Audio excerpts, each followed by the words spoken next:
ゆっくり解説。悪用現金。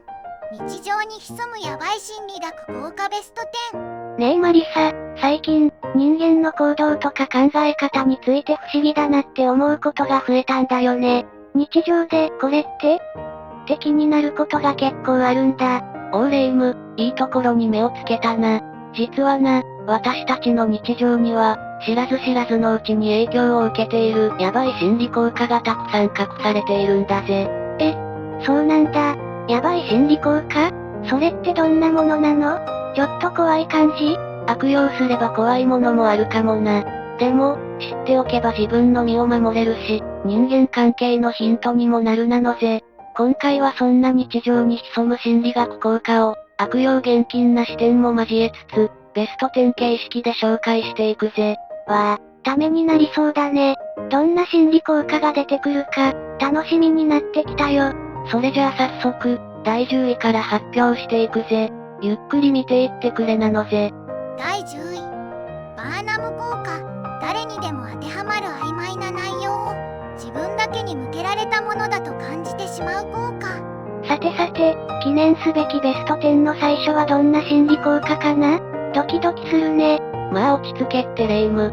第10位は、誰でも一度は経験したことがあるかもしれない、バーナム効果だぜ。バーナム効果？初めて聞く名前だな。それってどんな効果なの？これはな、誰にでも当てはまるような曖昧で一般的な内容なのに、それを言われた本人は、まるで自分のことだけを正確に言い当てられたかのように感じてしまうっていう心理現象なのぜ。誰にでも当てはまるのに、自分だけかって思っちゃうんだ。なんでそんなことが起きるんだろう？理由としてはいくつかあるんだけど、一番大きいのは、人間は自分は特別な存在だとか、誰かに理解されたいっていう願望を少なからず持っているからだと言われているぜ。曖昧な表現の中に自分に当てはまる部分を見つけると、これは自分のことだ、って強く信じ込みたくなるんだな。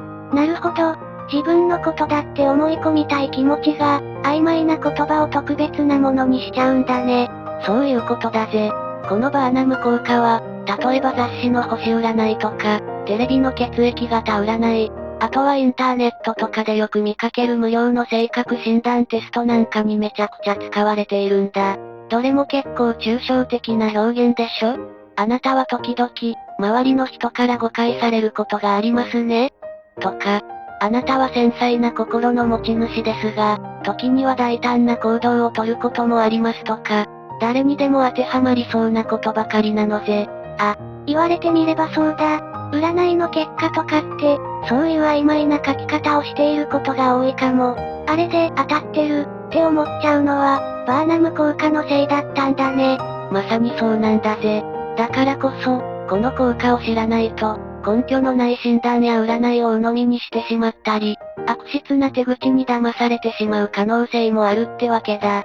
これが悪用現金たるゆえんの一つだな。自分だけに向けられたメッセージのように感じても、一度立ち止まって冷静に考えてみることが大事なのぜ。うわぁ、占いとか好きな人は特に気をつけなきゃいけないね。勉強になったよ、マリサ。それが一番なのぜ。バーナム効果、侮れないだろ？さて、お次は第9位だ。第9位。カクテルパーティー効果。騒がしい中でも、自分に関係のある声や音だけは聞き取ることができる効果。さて、バーナム効果に続いて第9位だぜ。ここで紹介するのは、カクテルパーティー効果なのぜ。カクテルパーティー効果？なんかおしゃれな名前だね。パーティーと関係あるの？まあ、名前の由来にはパーティーが関係してるな。この効果は、騒がしい場所、例えば立食パーティーなんかのざわざわした中でも、自分に関係のある声や音だけは自然と聞き取ることができるっていう現象を指すんだ。賑やかな中でも、自分の名前を呼ばれたりしたらすぐに気づく、みたいなこと？まさにそれだぜ。大勢の人が同時に話しているような状況でも、自分の興味のある会話や、自分にとって重要な情報、特に自分の名前なんかは、脳が自動的に他の音と区別して拾い上げてくれるんだ。すごい、脳って賢いんだね。なんでそんなことができるんだろう？これはな、脳の選択的注意っていう機能のおかげなんだ。私たちの脳は、入ってくる情報すべてを処理しているわけじゃない。自分にとって重要だと思う情報を無意識のうちに選んで、そこに意識を集中させているんだぜ。だから、騒がしさの中にいても、自分にとって関連性の高い音にはパッと注意を向けられるんだ。なるほど。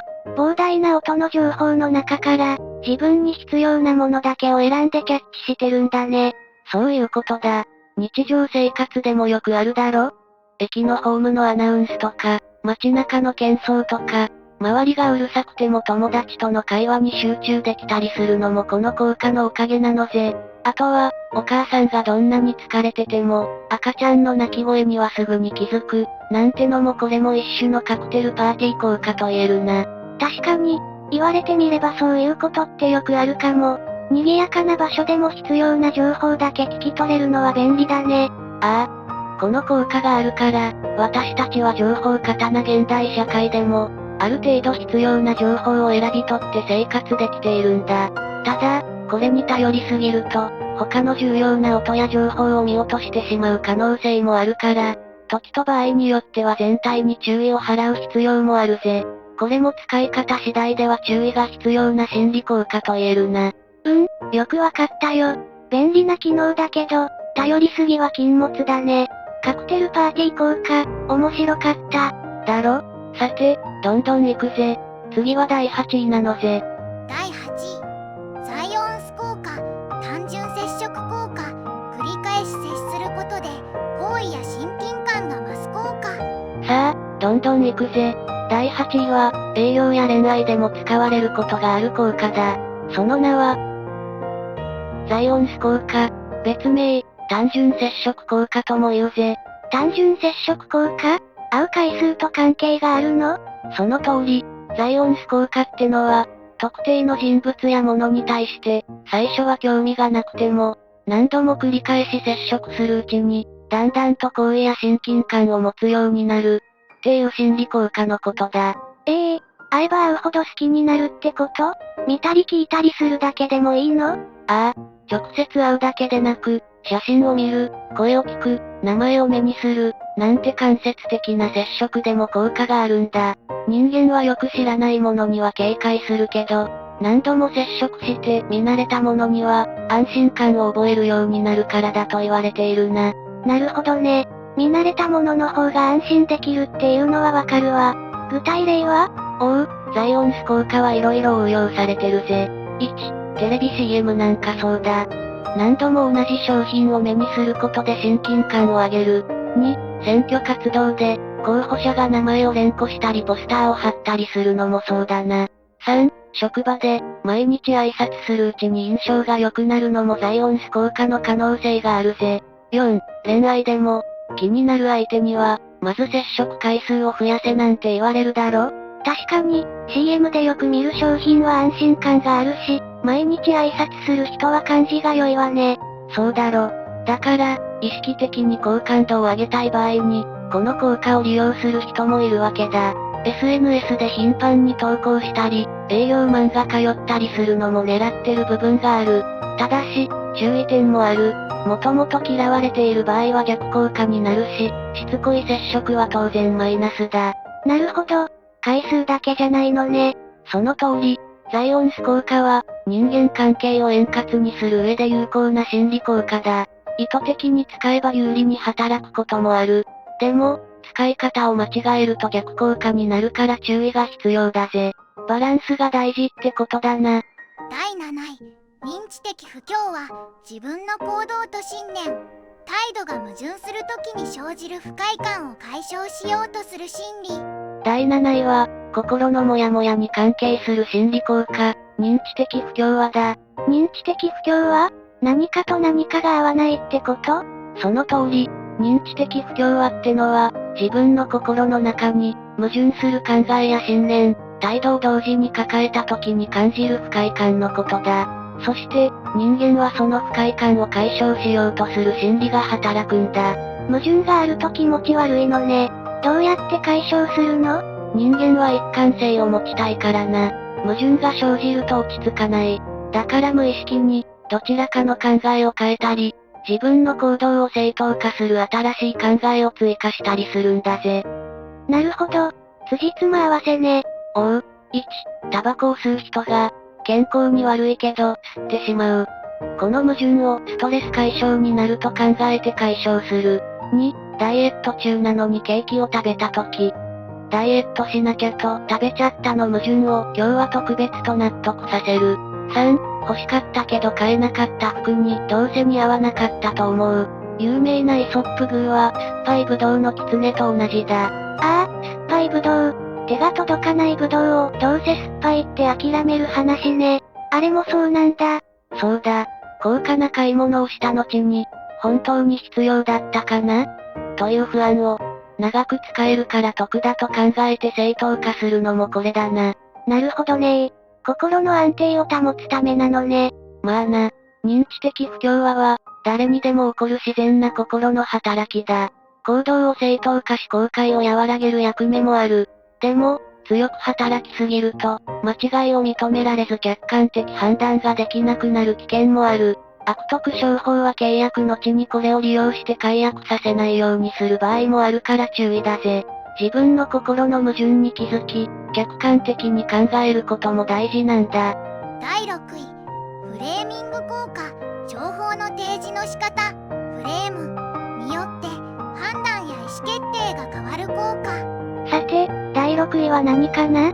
次は日常に溢れる効果だぜ。第6位はフレーミング効果なのぜ。フレーミング効果？フレームって額縁とか？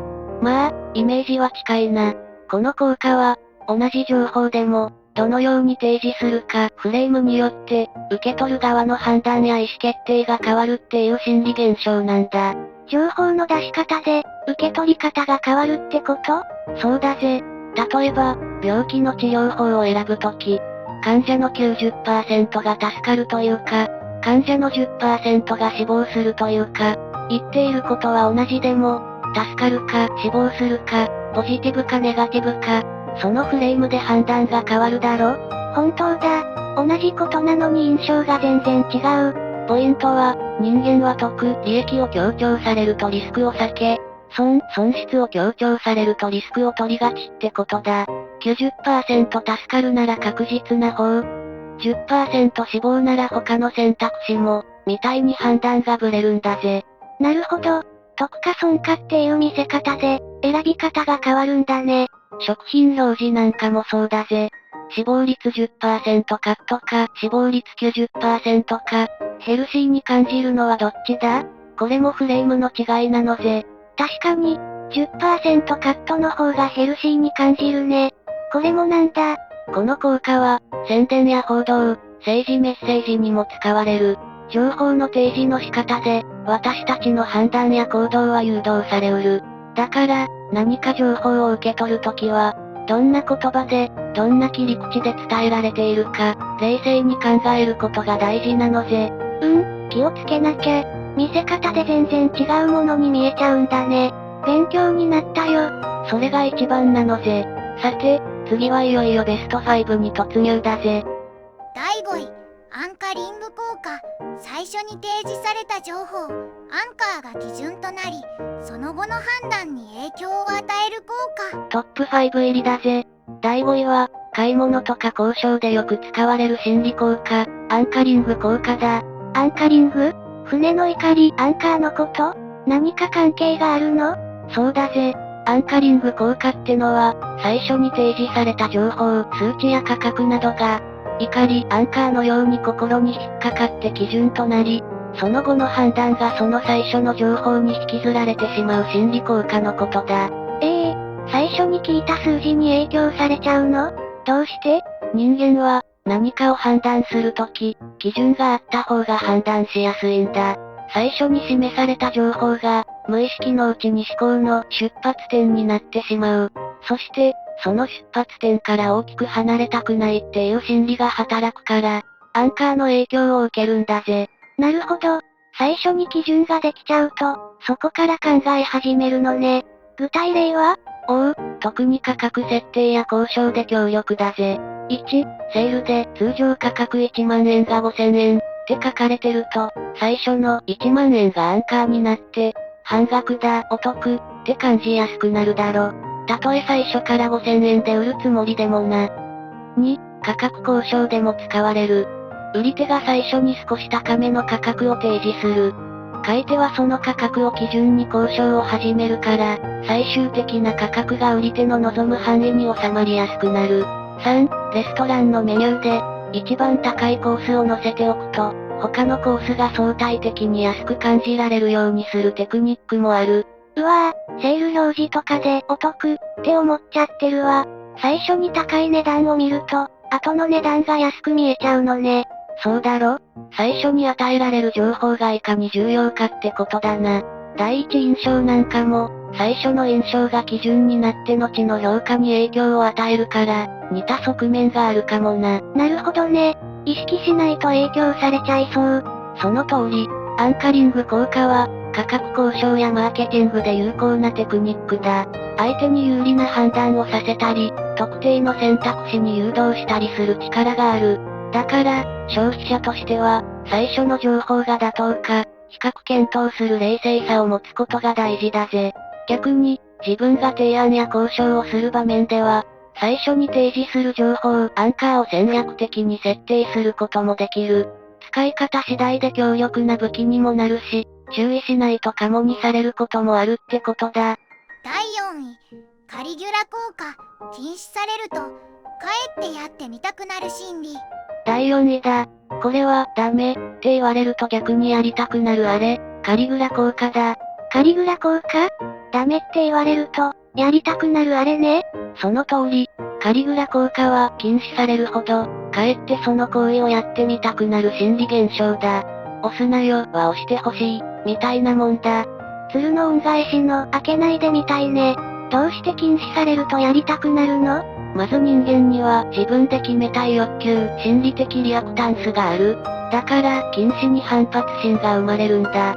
それに禁止で好奇心が刺激される。なんでダメなんだろう？って気になる。さらに禁止で、その情報や行為が特別なもの、価値のあるものだと感じてしまうんだぜ。なるほど。禁止で魅力的に見えちゃうのね。具体例は？身近な例だと、1、広告で絶対に〇〇しないでとか〇〇な人は見るなは、つい見ちゃうだろ？意図的に狙ってるんだ。ああ、あるある。ネット広告で見る。まんまとクリックしちゃう。だろ？他にも、2、親が反対する恋愛ほど燃えるロミオとジュリエット効果。3、ホラー映画の心臓の弱い方は注意で逆に興味が湧く。4、子供のしつけで押しちゃダメで押したくなる。禁止されるほど気になっちゃうことって多いわね。そうなんだ。カリグラ効果は人の興味を引きつけ行動を促すのに強力だが、注意も必要だ。むやみな禁止は逆効果や危険な行為を助長する可能性もある。禁止するだけでなく、理由の説明や他の選択肢を示す方が効果的なこともある。この効果を理解すれば、無駄な反発を避け、逆に人の注意を引きつけるテクニックにも使えるぜ。第3位、吊り橋効果、ドキドキする状況。恋愛感情のドキドキだと錯覚してしまう効果。さあ、トップ3だ。第3位は、恋愛漫画でよくあるあれ、吊り橋効果だ。吊り橋効果、高い吊り橋で出会うと恋に落ちやすい。って話？そうだ。吊り橋効果ってのは、不安や恐怖でドキドキする状況で一緒にいた相手に、そのドキドキを恋愛感情だと勘違い、誤認してしまう心理効果のことだ。勘違い？怖いドキドキを好きだからって思うの？なんで？それはな、恐怖のドキドキと恋愛のドキドキは体の反応が似てるからだ。脳がドキドキの原因を判断するとき、このドキドキはこの人のせい？って原因を間違って解釈、ご帰属しちゃうことがあるんだ。体の反応が似てるから脳が勘違いするのね。ああ、有名な実験がある。不安定な吊り橋の上で男性が魅力的な女性からアンケートを受けた場合と、普通の橋の上で受けた場合では、不安定な吊り橋の方が、後で女性に連絡してくる確率が高かったんだ。実験でも証明済み。じゃあ、ドキドキする場所なら同じ効果があるの？その通り、お化け屋敷デート、ジェットコースター、ホラー映画鑑賞は定番だな。一緒にドキドキ体験を共有すると、親近感や特別な感情が生まれやすくなる。なるほど。だから遊園地とか肝試しがデートスポットになるのね。そういうことだ。スポーツ観戦で一緒に興奮したり、困難を一緒に乗り越えたりする状況でも、連帯感や親近感が強まることがある。恋愛以外でも使えるのね。じゃあ、意中の相手とドキドキする場所に行けば有利かも？まあな。吊り橋効果は、恋愛のきっかけ作りに利用できる面白い心理効果だ。ただ注意も必要だぜ。それはあくまで勘違いかもしれないってこと。そのドキドキが状況による一時的なものか、本当に相手に惹かれているのか、後で冷静に見極めることも大事だ。勢いだけで突っ走ると、あれってなるぞ。第2、ピグマリオン効果。期待されることで成績や行動が向上する効果。来たぜ、第2位。これは教育や育成で超重要な効果。人を伸ばす魔法、ピグマリオン効果だ。ピグマリオン？神話みたいね。人を伸ばす魔法、どういう効果？ピグマリオン効果は、他者からの期待を受けることで、実際にその期待に応えるように成績や行動が向上していく現象だ。つまり、君ならできる、って信じられると、本当にできるようになるって効果だ。期待されるだけで成果が上がるの？なんで？期待をかける側は、期待する相手への態度や接し方が無意識に変わるんだ。より注目したり、励ましたり、難しい課題を与えたりな。期待してる子には、自然と接し方が熱心になるのね。そうだ。そして期待された側も、そのポジティブな態度を感じて、自分はできる、期待に応えたい、って自己効力感が高まる。結果、モチベーションが上がって努力し、能力が向上するんだ。両方の心理が良い結果につながるのね。具体例は？有名なのは教育現場での実験だな。教師にこの子たちは伸びると伝えた生徒たちの成績が、実際に向上したんだ。教師の期待が生徒を引き上げたんだぜ。先生の期待ってすごい力ね。ああ、職場で上司が部下に期待をかけるとパフォーマンスが上がったり、スポーツ指導者が選手を信じると潜在能力が引き出されたりする。親子関係でも同じだ。教育以外でも、仕事やスポーツ、家庭でも使えるのね。そうだ。ピグマリオン効果は人の可能性を引き出す鍵だ。ポジティブな期待は成長を促す力になる。逆に、どうせダメだというネガティブな期待、ゴーレム効果はパフォーマンスを下げる。だから、人を指導するときは相手の可能性を信じて期待することが大事なんだ。自分自身にも、できるって期待することが大切だぞ。第1、プラシーボ効果。信じることで、実際に効果が現れる現象。お待たせ。栄えある第1位は、人間の心の不思議と可能性を示す最強の効果、プラシーボ効果だ。プラシーボ効果？偽薬効果よね？薬じゃないのに効いちゃう、みたいな？そうだ。プラシーボ効果とは、偽薬、プラセボを効く薬だと信じて服用すると、本当に症状が改善したり効果が現れたりする現象だ。病は気からを科学的に示すようなもんだ。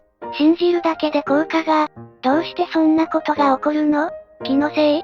気のせいだけじゃない。効くはずだという強い期待や信念が脳に働きかけるんだ。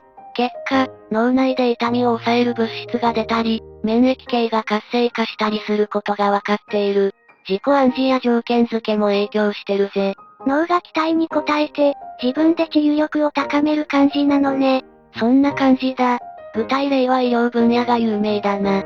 1、新薬開発では偽薬と比較する試験が行われる。偽薬でも効果が見られることが多いんだ。2、頭痛持ちの人が砂糖玉を鎮痛剤だと言われて飲んだら、痛みが和らいだ、なんて話もある。薬じゃなくても効くなんて面白い。だろ？日常でも。3、これを飲むと元気になると思って栄養ドリンクを飲むと元気が出たように感じたり。4、お守りを持つことで安心感からパフォーマンスが上がったりするのも、広い意味では関係あるかもな。思い込みの力って侮れないわね。ああ、プラシーボ効果は心がいかに体に影響するかを示す証拠だ。信じる、期待するというポジティブな心が、良い結果を引き出す力を持つことを教えてくれる。医療でも医師との信頼関係や期待感が治療効果に関わるんだ。じゃあ、何でも信じればよいの？そこは注意だ。万能薬じゃない。本当に治療が必要な病気に偽薬だけに頼るのは非常に危険だ。適切な医療が前提。プラシーボ効果は限界があることを理解しておく必要がある。大事なのは、自分の信じる力を、治療や目標達成の補助として賢く活用することだぜ。これが第一位だ。総評またはまとめ。というわけで、今回は悪用現金な心理効果ベスト10を紹介したぜ。興味深いものが多かっただろ？私たちの日常や行動には、たくさんの心理効果が影響しているってよくわかったわ。そうだ。これらの効果を知っているかどうかで、物事の見方や人との関わり方が変わってくる。良い方向に使えば強力な味方になるが、無自覚だと損をしたり、悪用される危険もある。知ることで、自分を守ったり、うまく活用したりできるのね。その通りだ。今回の知識が、皆の日常をより良くするヒントになれば嬉しいぜ。面白かったらチャンネル登録、高評価、コメントよろしくな。最後までご視聴いただき、ありがとうございました。また次の動画で会おうぜ。最後までご視聴いただきありがとうございました。これからも役立つ情報をお届けいたしますので、チャンネル登録と高評価をよろしくお願いします。コメント欄でご意見や質問もお待ちしています。それではまた次回お会いしましょう。バイバイ。今日も一日良い日で、またね。